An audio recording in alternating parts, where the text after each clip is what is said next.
Hey everyone! Today's lesson is about the differences between there, and there. Words that sound the same but are spelled differently are called homophones. Let's start with there, spelled this way.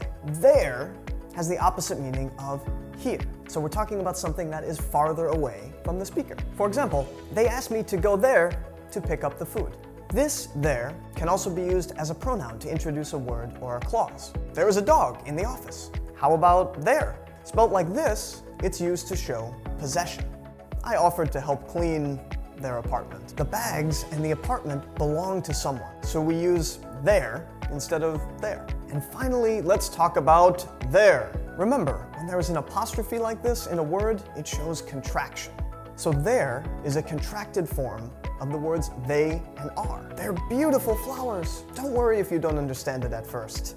There, and there give native speakers plenty of trouble as well.